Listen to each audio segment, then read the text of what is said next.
I graduated NYU with a degree in political science, which meant I wasn't going to ever work, unless I became an academic or something. And I took a year off, and I didn't know what I wanted to do after college. And I liked to write, and I really liked still photography. I owned Leicas and stuff like that. And somehow decided that if I went to film school, NYU graduate film school, I would stay off the job market for another 3 years and maybe figured out if I liked film. I was not a film buff. I was not someone who went to a lot of movies.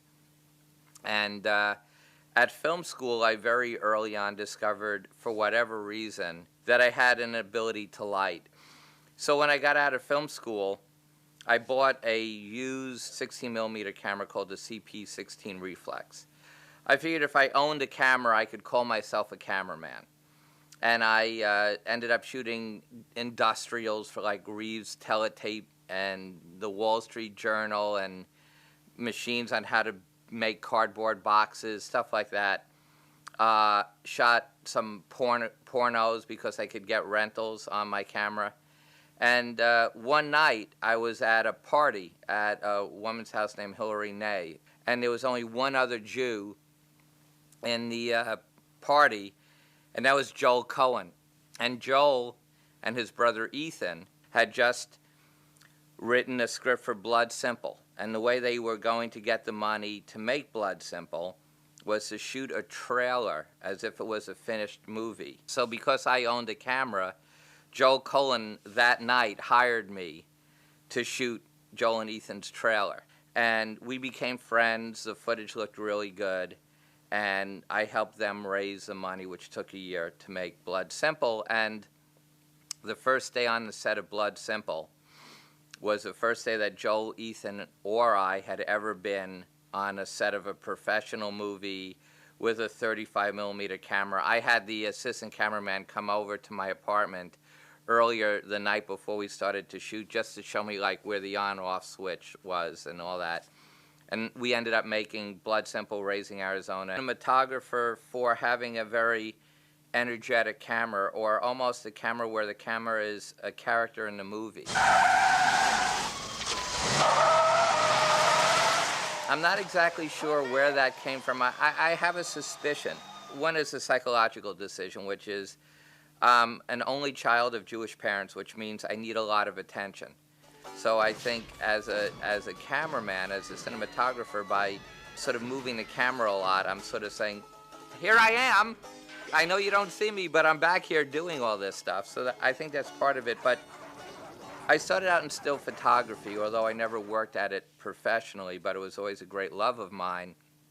And for whatever reasons, I was attracted to wide-angle lenses. And to this day, I would say between the 9 movies I photographed and the 7 movies I've directed, I would say 80% of all those 16 movies, the lens that has been on the camera while I was either a cinematographer or a director was either a 21mm lens or wider.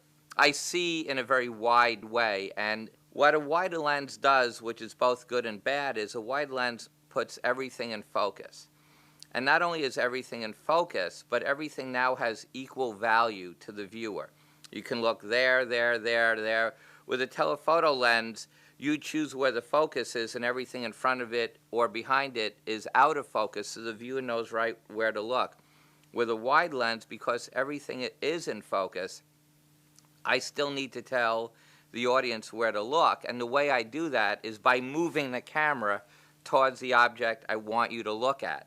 So that's why if you look at the movies I've shot, with the exception of Miller's Crossing, there's a tremendously energetic camera because I'm trying to tell you, look here. And if you look at all the work I've done, there's a great deal of straight-ahead push-ins into people's faces. The other great thing about wide-angle lenses and why they have so much energy is with a wide-angle lens, with a 21mm that's here, that's only 2 feet away from me, I'm seeing from my belly button to my head because the lens is so wide. So just a little bit of lean, this much movement, and now you're on a close-up of me because I've moved closer to the lens. So I love how by putting a wide-angle lens close to someone, it gives them an energy of performance. little leans, little nuances play very big, important roles in their performance.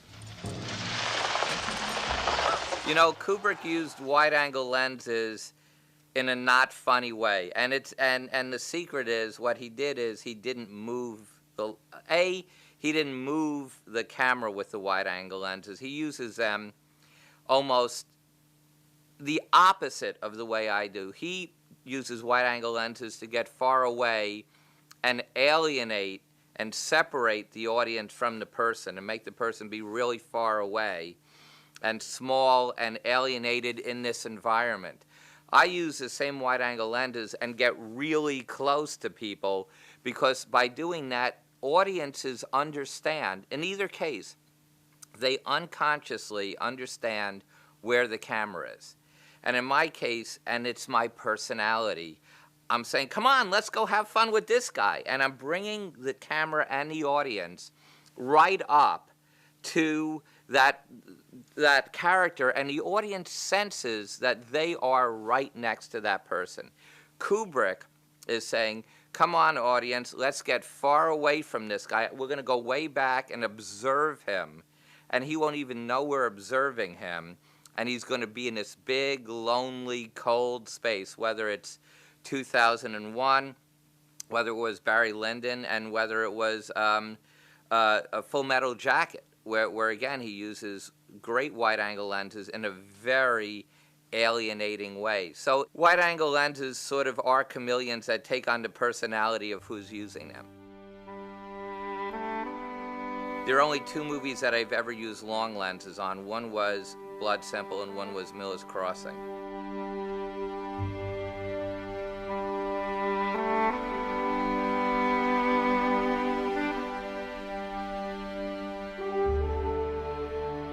I read the script, and Joel and Ethan said, well, what do you think? And I said, well, you know, there are two kinds of movies. There are wacky movies and handsome movies, and I think this has to be a handsome movie. And Ethan said, yeah, it should look really handsome. And I said, well, that means we're going to have to use long lenses, because long lenses are handsome and wide-angle lenses are funny.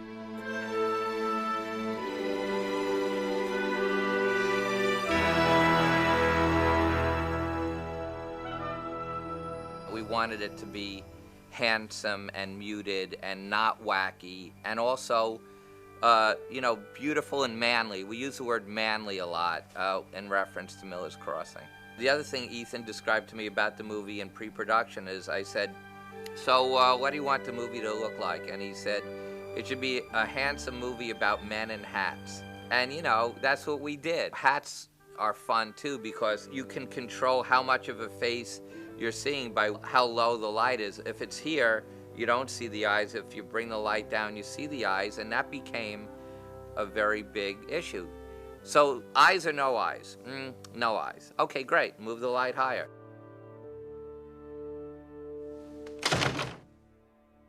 We storyboard our movies, which is a very interesting process because we storyboarded 3 movies together, Raising Arizona, Miller's Crossing, and Blood Simple. By the 3rd one, they started to loosen up a little bit in terms of the relationship between what they drew and what they would allow the actors to do. Blood Simple and Raising Arizona are virtually frame by frame the movie in storyboards. If you look at the storyboards for those 2 movies, you will see how close we were. Miller's Crossing, I would say, they loosened up a bit, and perhaps only 95 or 98% of the shots are exactly as we drew them. And pretty much the storyboards that we drew is a movie we shot, and it's a very efficient way of making movies. As a director, weirdly, it gives you more freedom because it lets you come in and work with the actors knowing that you already have a plan. And we did change things a little bit, but very, very little. I mean, if you look at the storyboards against the movie, you'll be shocked how close they are.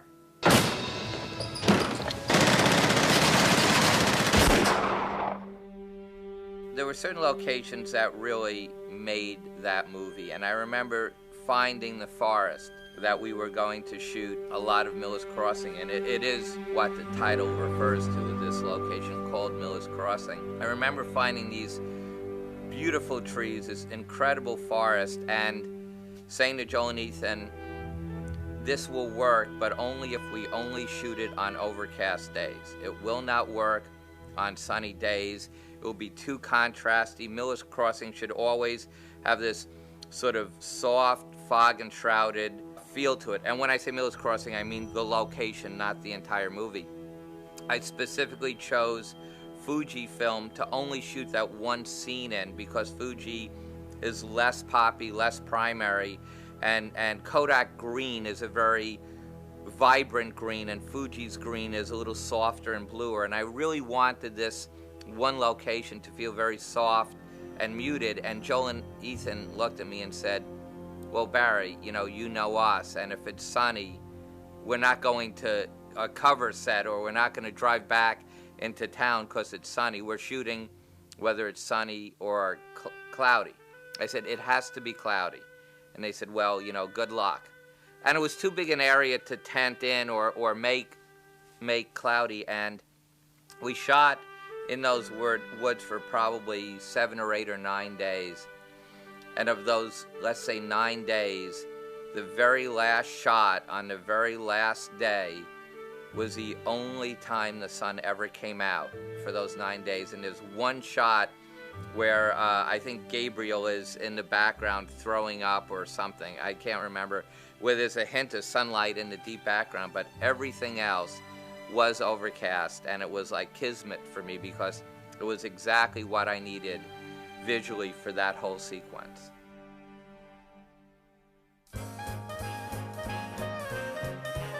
At the end of the movie, John Turturro came up to me, and John's performance is of a sort of whiny, needy, obnoxious, homosexual Jew.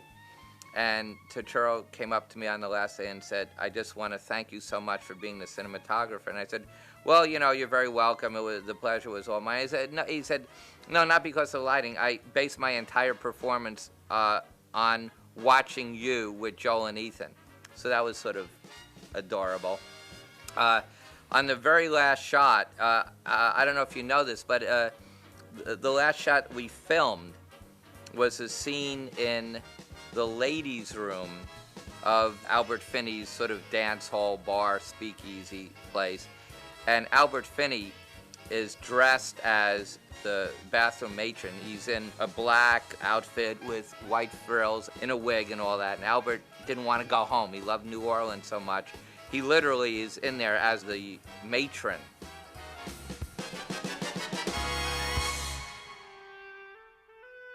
The great thing about working with the Coens, and I miss that very much, is that I really felt that we were, the three of us, a team of filmmakers. And I never viewed myself as a cinematographer any more than Ethan didn't view himself as a cinematographer. Also, because I did 3 films with them, and this was the 3rd one, there was a sense of a shortcut of conversation. And they enjoyed me and encouraged me to take bigger and bigger chances with the lighting. So it was a dream come true. It was the most fun I ever had shooting a movie.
I was lighting a movie unlike any movie I had lit before. It was going to look beautiful, and it was just a perfect experience because for the first time really in my career, I was able to just purely light the movie.